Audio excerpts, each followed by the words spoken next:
Yes, children, welcome. Today's lecture on sectors of the Indian economy. सबको दिख रहा है? Everybody is watching? Okay.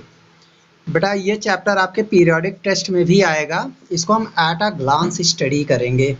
This chapter. Okay. आज घर से पढ़ाना पड़ रहा है, इसलिए घर में उतना अरेंजमेंट है नहीं, है ना? So you try to understand the chapter. ठीक है. सेक्टर्स ऑफ इंडियन इकोनॉमी आपको पहले से पता, क्लास 9th में you have studied about primary sector, secondary sector and tertiary sector, isn't it? And I had already made videos on this one, right? Here we will try to understand economic activity. What is economic activity? So economic activity means any activity in which there is earning of money takes place. Understand? Where there is earning of money, जहाँ पर money exchange होता है, transaction होता है, where earning of money takes place, that is known as economic activities. Okay, so people are engaged in various economic activities. बहुत लोग गांव में agricultural activities करते हैं. So many people are doing fisheries work. So many people are involved in fruit work, है ना? They are doing all these activities. Clear? So what happens? So in this type of activities we are performing economic activities. ठीक है. तो जैसे हम लोग जो है land, water, vegetation, building materials, minerals, ठीक है, we utilize them, we use them, all these things. Means it includes pastoral activities. जैसे pastoral activities हम लोग पशुओं को चराते हैं, फिशिंग करते हैं, फॉरेस्ट्री है, एग्रीकल्चर है, माइनिंग है, क्वेरिंग है, इनको हम लोग जो है प्राइमरी सेक्टर में डालते हैं. All these activities falls in primary sector. तो एग्जाम में इस पे क्वेश्चन बन सकता है मल्टीपल चॉइस में, राइट? जैसे प्राइमरी एक्टिविटीज आर, ऐसे ऑप्शन दे देंगे, उनमें से एक एग्रीकल्चर हो सकता है, माइनिंग या क्वेरिंग भी हो सकता है. तो इनमें से अगर नेम आते हैं तब तो आप उसको टिक कर देंगे, otherwise you have to leave. Then it comes secondary activities. Okay, secondary activities add values to natural resources. ठीक है, ये हमारे नेचुरल रिसोर्सेज की वैल्यू बढ़ा देता है. जैसे लकड़ी है, वुड है, अभी उसकी वैल्यू क्या है, उसको हम केवल जला सकते हैं, but we can make it as a furniture. हम उसे उसके जो है प्लैंक्स बना के we can make furniture, we can use to make doors, we can use to make various other things that is made up of wooden, right? So these activities therefore include manufacturing. तो secondary में क्या होता है? There is manufacturing, understand? And in this process there is manufacturing, processing and construction, right? और infrastructure industries में ये सब जो है हमारे secondary activities में आते हैं. Clear? So natural products are changed into other forms, right? For example, yarn and cloth weaving from cotton. So this sector is associated with different kinds of industries, right? That's why it is known as industrial sector. So secondary sector is also known as industrial sector. Clear? Then you have got tertiary activities, right? These activities include production and exchange of services like banking, transportation, communication, teaching, nursing, है ना? तो ये सब हम लोग service देते हैं. Here we do service, earn money, right?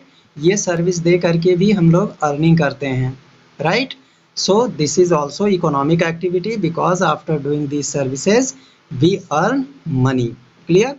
So we can say tertiary activities are also very important. It is also called the service sector because we are providing service here. Understand? In this sector we are providing to people. Clear? So it is also known as service sector. Service sector as it generates services rather than goods. ये कोई सामान नहीं बनाता है, इसमें हम services generate करते हैं. फॉर एग्जाम्पल, ट्रांसपोर्टेशन एक सर्विस है, बैंकिंग एक सर्विस है, communication is a service, I am teaching you, it is also a service, है ना? Teaching is also service. And nursing, doctors they are doing nursing activities, it is also service. So there is no manufacturing, Clear? Only services are there and there is exchange of money. Means people, why do people do these services? Because they wants to earn money, right? Similarly, transport, storage and communication, they are also services. The three sectors are linked. ये तीनों sectors हमारे क्या हैं? They are linked with each other, है ना? तीनों एक दूसरे से लिंक्ड हैं, जुड़े हुए हैं एक दूसरे से. Understand? That's why these sectors are very important. Clear? So what we can say that the three sectors are linked. जैसे trade and transport establish link between producer and consumer. जो हमारा व्यापारी है वो प्रोड्यूसर से ढेर सारा सामान ले करके हमारे पास लाता है, शॉपकीपर को दे करके, शॉपकीपर से हम लोग कंज्यूम करते हैं, खरीद लेते हैं, है ना? जैसे chemical fertilisers produced in chemical factory, हमारे जो खाद है chemical fertilisers, they are produced in chemical factories, they are utilised in agricultural sector, है ना? तो in turn the farmers buy the products from secondary sector, farmer secondary sector से product खरीदता है and also use services, tertiary sector का इस्तेमाल कर रहा है क्योंकि ट्रक में लद करके आ रहा है ना?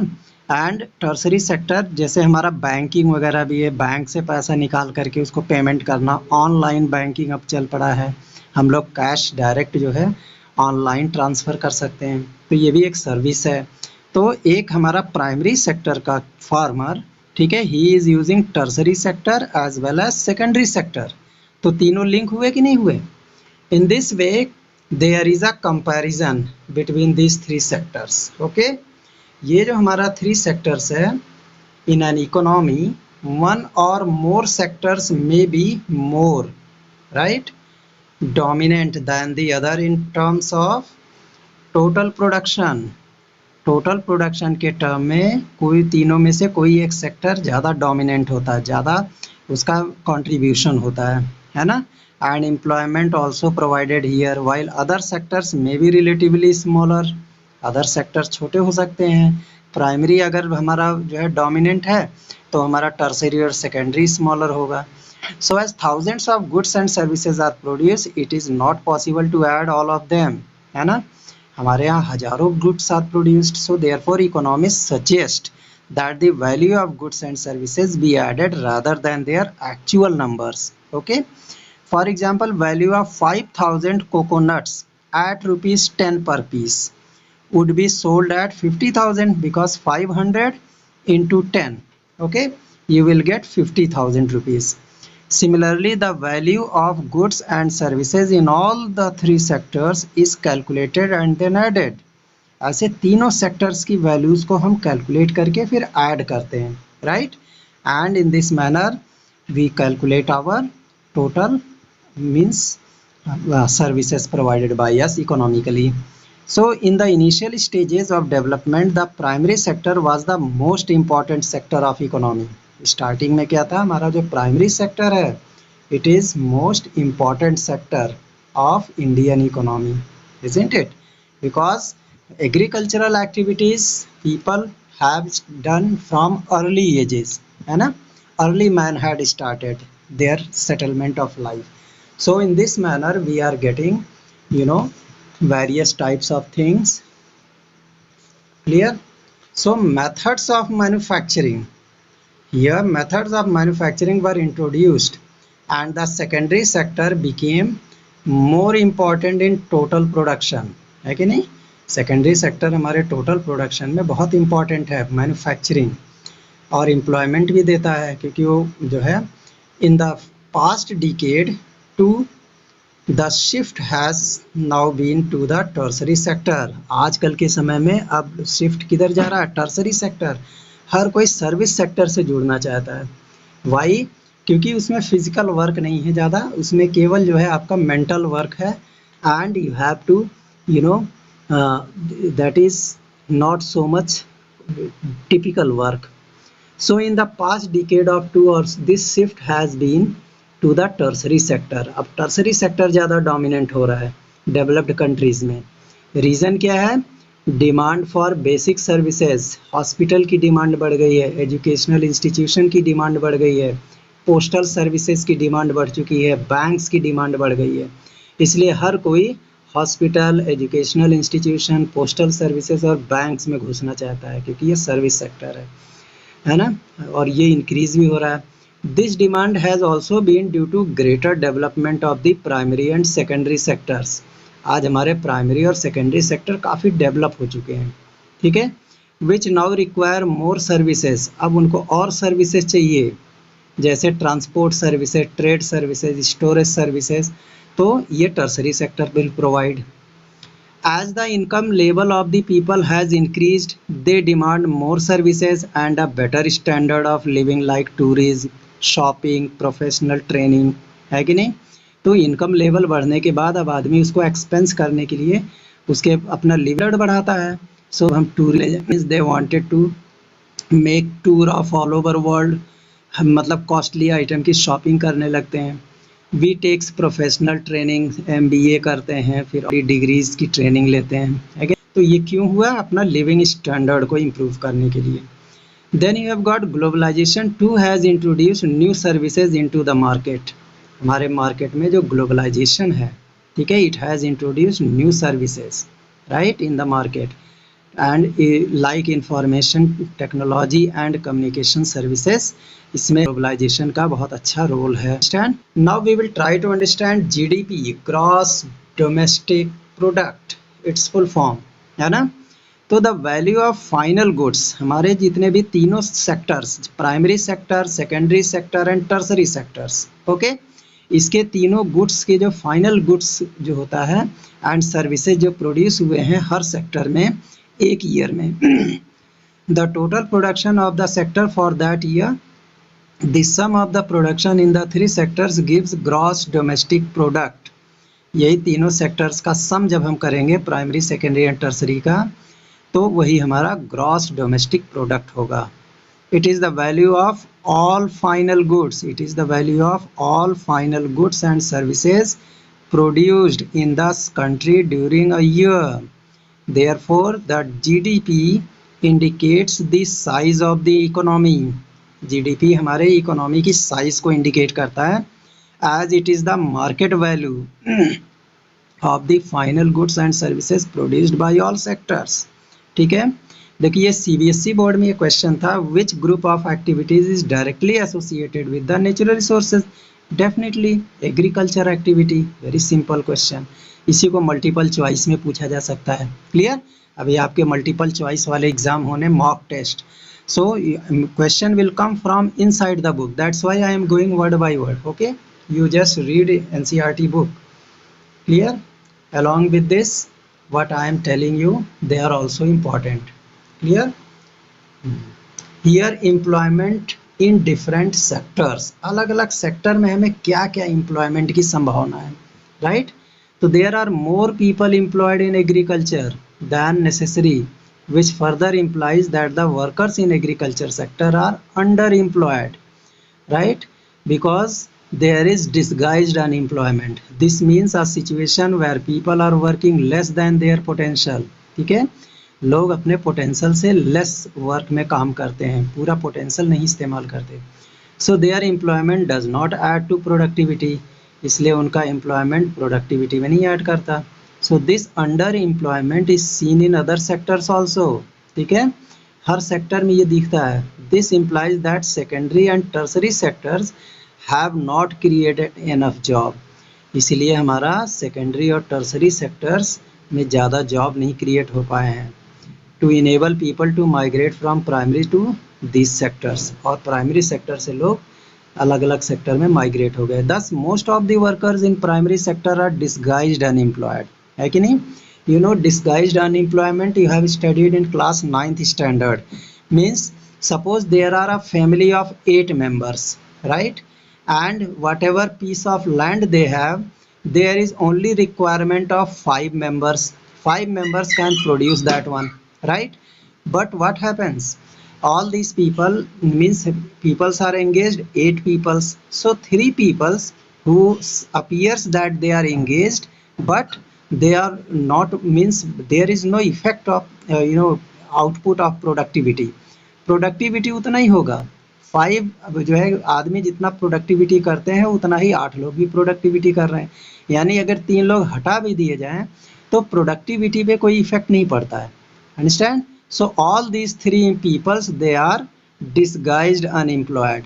ठीक है, ये लोग डिसगाइज्ड अनएम्प्लॉयमेंट में आते हैं। ठीक है, इनको कहीं बाहर जाके और कोई काम करना चाहिए। That's why many people from a family they moves to other area. Clear? So in this manner we can say that there are employment in different sectors, right?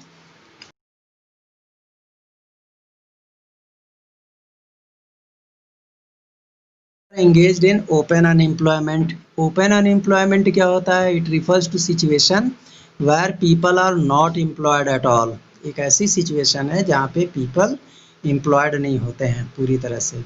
Clear?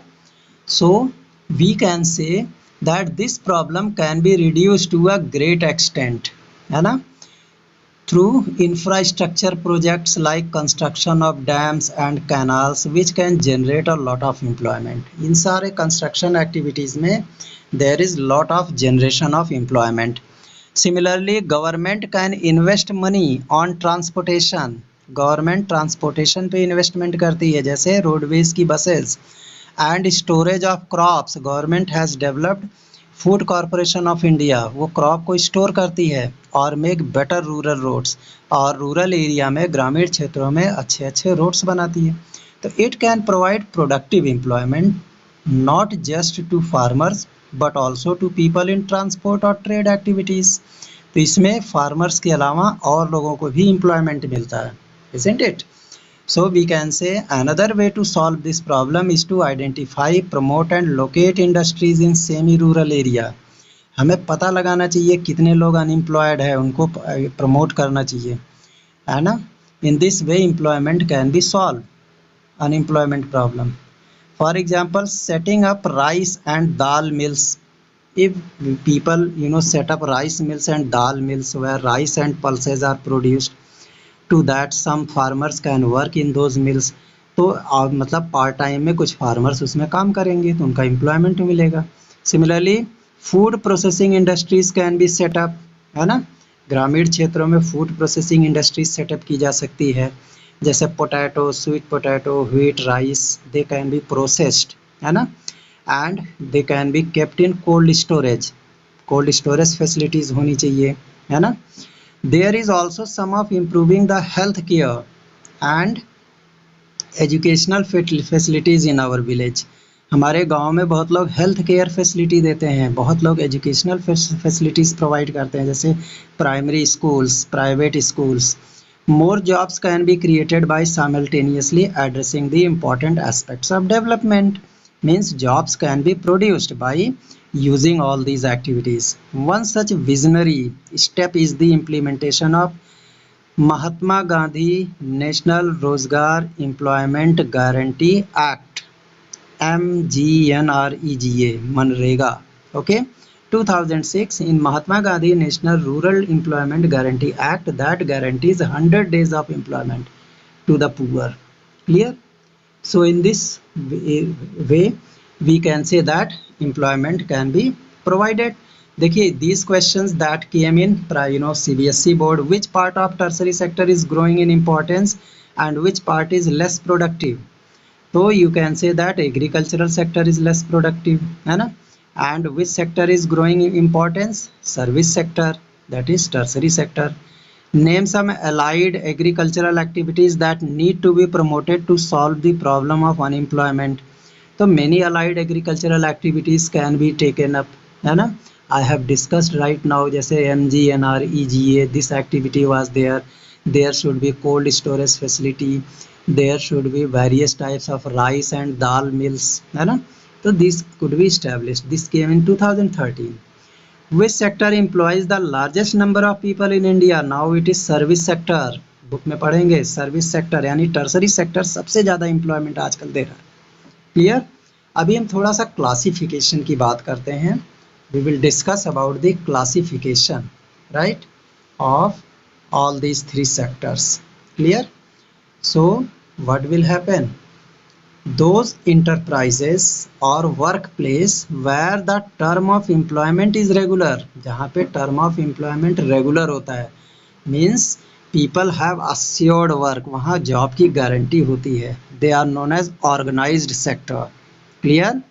Organized sectors क्यों कहते हैं? Because they have certain formal processes and procedure, उनके कुछ नियम कानून होते हैं, उनके प्रोसेस जो होते हैं और procedures they are recognized by government, they are registered by the government. Organized sector जो होता है they are registered by government and have to follow rules and regulations.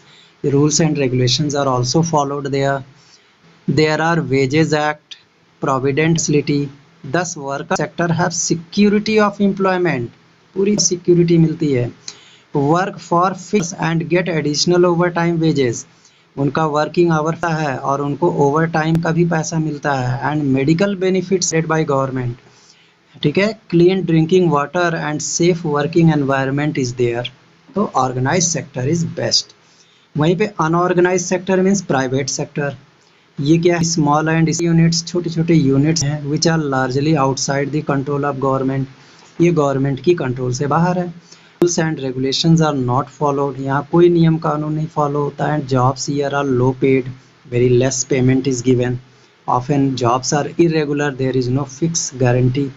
There are no provision facilities like over time, paid leave, holidays और sick leave, है ना. So a large number of people doing jobs like domestic servants, workmen, street hawkers, etc. come under unorganized sector. Followed? So many shopkeepers, they are also falling in this category. Clear? So we can add here areas. There are many areas which are quite important, right? So support and protect, we should them support social and economic उनको दे. Workers working in the unorganized sector in the rural areas like landless agricultural laborers, small and marginal farmers, artisans can be helped in various ways. The small marginal farmers can be given facilities like timely delivery of seeds, उनको बीज time से मिलना चाहिए. Agricultural inputs मिलना चाहिए, है कि नहीं. Credit and storage facilities should be given and marketing outlets, right. So these all types of sources should be given, and public works like construction of roads, school buildings should be undertaken in rural area so as to provide employment to rural workers. Workers को भी employment मिले, isn't it? Now division based on ownership. Clear? Based on ownership of assets, economic activities can be classified into public sector और private sector. यहाँ पे हमने देखा था organised and unorganised sector. अब उसी को हम पब्लिक सेक्टर और private sector. In public sector government owns public sector, whole assets are owned by government and the services, while in the private sectors ownership of assets and delivery of services is in hands of private individuals. Clear? So public sector dominates in area. ठीक है. Public sector की हमेशा dominancy रहती है क्योंकि वो government की उसमें रहता है अंडर में. जनरेशन, ट्रांसपोर्ट, हेल्थ केयर, सारी फैसिलिटीज़ यहाँ, मतलब ये सारी एक्टिविटीज़ पब्लिक सेक्टर में आती है. Transport facility, generation, power generation, health care, ठीक है, इंफ्रास्ट्रक्चर और कोर एक्टिविटीज़, ये सब पब्लिक सेक्टर्स में है. और इसमें जो है सोशल वेलफेयर के बारे में सोचा जाता है. And gives all kinds of facilities to their workers. Public sector के वर्कर्स को सभी फैसिलिटीज़ मिलती है. जैसे इंडियन रेलवे पब्लिक सेक्टर में आता है, ठीक है. इसमें जितने भी इसके एम्प्लॉई है उनको एक best salary and best facilities are available. The private sector is mainly concerned with profit motive, केवल लाभ कमाने के चक्कर में. जैसे रिलायंस इंडस्ट्री है, Tata iron and steel company है, Bajaj auto, Indian hotels company limited, ऐसे जो है ये सब अपने पर्सनल प्रॉफिट के रूप में काम करते हैं. That's why they don't care about employees conditions. Understand? So developing infrastructure require huge amount of money, क्योंकि इंफ्रास्ट्रक्चर में पैसा लगता है. तो प्राइवेट सेक्टर्स को तो गवर्नमेंट से कुछ मिलना नहीं है, उनको खुद स्पेंड करना है. So like development of backward areas, तभी बैकवर्ड एरिया का डेवलपमेंट हो सकता है. The government also shares burden of loss to specific industries. कुछ खास इंडस्ट्रीज पर गवर्नमेंट भी जो है अपना बर्डन शेयर करती है, which provide base for other, क्योंकि ये बेसिक इंडस्ट्रीज में आते हैं, जैसे इलेक्ट्रिसिटी जनरेशन है, बिजली। Similarly government also protects farmers and consumers. Government farmers की भी रक्षा करती है, कंज्यूमर्स की भी। क्लियर? जो हम लोग हैं, we are consumer, right? In this way we can say that it buys food grains from farmer. Government season में क्या करती है? फूड ग्रेन बाई करती है एक एमएसपी पे, मिनिमम सपोर्ट प्राइस पे, एंड स्टोर्स इट, उसको फूड कॉरपोरेशन ऑफ इंडिया की स्टोर्स में स्टोर कर लेती है, and it is then made available to the people through fair price shops. और बाद में शॉप्स पे, जहाँ सस्ते वाली दुकानें होती हैं, जहाँ राशन कार्ड बना रहता है सबका, तो वहाँ से people are getting food grains at cheap rate.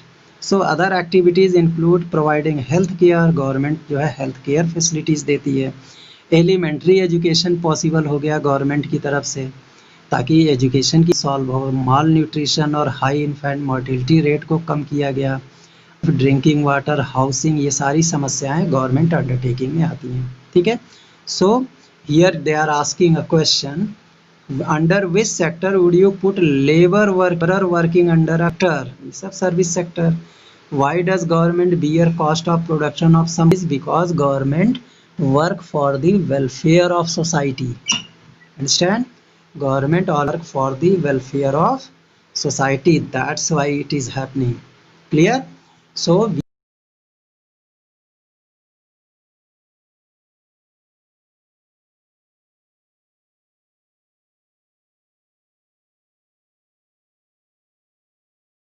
chart here. Okay? सबको क्लियर हो रहा है? दिस इज इम्पॉर्टेंट पॉइंट्स है इस चैप्टर के, ठीक है, जिसको हम एक बार फिर से डिस्कस कर दे रहे हैं।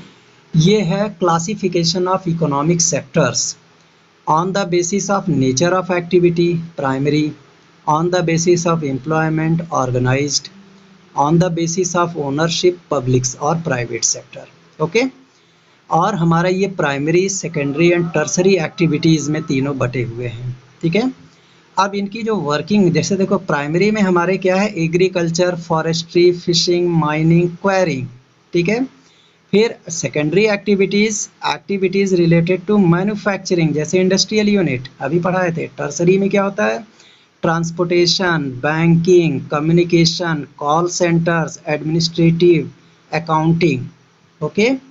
नाउ वर्किंग कंडीशन के हिसाब से हमारी जो सेक्टर्स हैं, they are organize sector and unorganize sectors. ठीक है?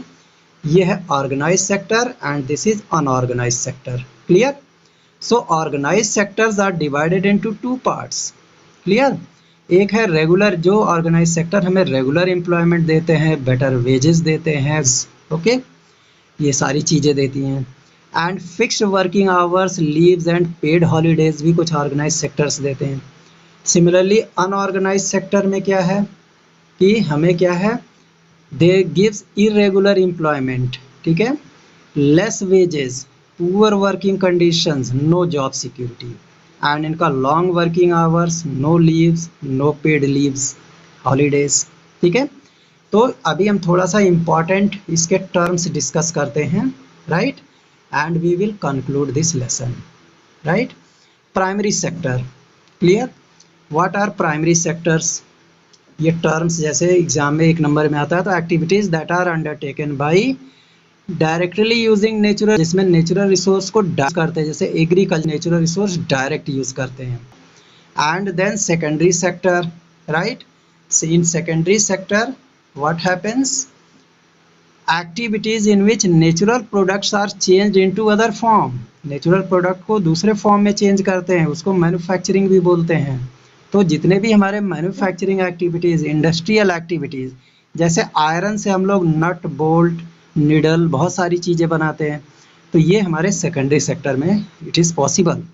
एंड जैसे शुगर की रॉ मटेरियल है, उससे हम प्रोड्यूस, है ना, तो मैन्युफैक्चरिंग हुई कि नहीं। Similarly tertiary sectors, activities that development of primary and secondary, right, for transportation, banking etcetera. फिर है organize sector to where the terms of inter and people have, यहाँ पे एम्प्लॉयमेंट रेगुलर होता है, साल पे रिटायर होंगे। एंड वर्क का जो है अश्योर्ड होता है, इससे पहले कोई जल्दी नौकरी से नहीं निकाल सकता। Unorganised sector health it sector आउटसमेंट गवर्नमेंट कंट्रोल से बाहर है। वर्कर्स का इनकम कोई नहीं है, कभी ज़्यादा मिलेगा कभी कम मिलेगा। जॉब्स की कोई गारंटी तक नौकरी करेंगे, है ना। इस तरीके से पब्लिक सेक्टर और प्राइवेट सेक्टर भी इसी तरह नेम दिया गया है इकोनॉमी के बेस पे। Industries that are owned by the state are classified as public sector. जो इंडस्ट्रीज स्टेट ओन करती है, गवर्नमेंट ऑफ इंडिया या स्टेट, वो public sector. And private industries owned by private, कोई प्राइवेट आदमी उसमें आके अपनी चलाता है तो प्राइवेट्स फॉलोड। एंड इसके बाद हम टर्म ने भी पढ़ाया था ग्रॉस डोमेस्टिक प्रोडक्ट, जीडीपी कहते हैं। Very small definition here, this of the production in the three sectors of the country, primary secondary और टर्सरी सेक्टर में टोटल जो प्रोडक्शन हुआ है उसका सम अगर कर लिया जाए तो वही हमारा जीडीपी होता है। फॉलोड एक होता है डिसगाइज्ड, एंड अभी आपको मैंने पढ़ाया था when more people work in a job required, जितने लोग थे उससे ज़्यादा लोग अगर काम करते हैं तो जो एक्स्ट्रा वही हमारे अनएम्प्लॉयमेंट में आते हैं, ऑल्सो कॉल्ड हिडन अनएम्प्लॉयमेंट। एक टर्म है NSSO, जिसका फुल फॉर्म होता है नेशनल सैंपल सर्वे ऑर्गेनाइजेशन। एक ऐसा ऑर्गेनाइजेशन है जो कि मिनिस्ट्री ऑफ स्टैटिक्स में आता है, ठीक है। प्लान प्रोग्राम्स इम्प्लीमेंटेशन, ये प्रोग्राम को प्लान करता है, कौन कौन से गवर्नमेंट प्रोग्राम चलाने वाली है, ठीक है, कौन कौन सी प्लानिंग है गवर्नमेंट की, वो सब NSSO करती है। फिर है basic services, services required by all citizens, ठीक है, हमारे जितने भी सिटीजन्स हैं वो उनके लिए जो भी सर्विसेज की ज़रूरत होती है, right, they comes in this category. Clear?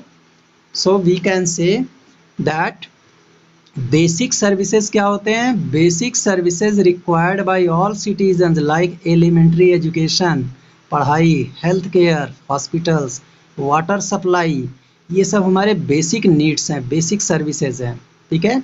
ये सर्विसेज हर सिटीज़न को चाहिए, हर बच्चे को पढ़ना चाहिए, हेल्थ केयर सबको मिलना चाहिए, वाटर सप्लाई मिलनी चाहिए।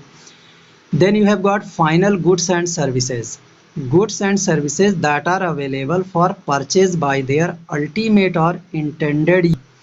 फाइनल सर्विसेज क्या होते हैं? जिसे हमारे यूज़र कंज्यूमर यूज़ करते हैं, अब उसमें कोई ट्रांसफॉर्मेशन नहीं होना है, ठीक है।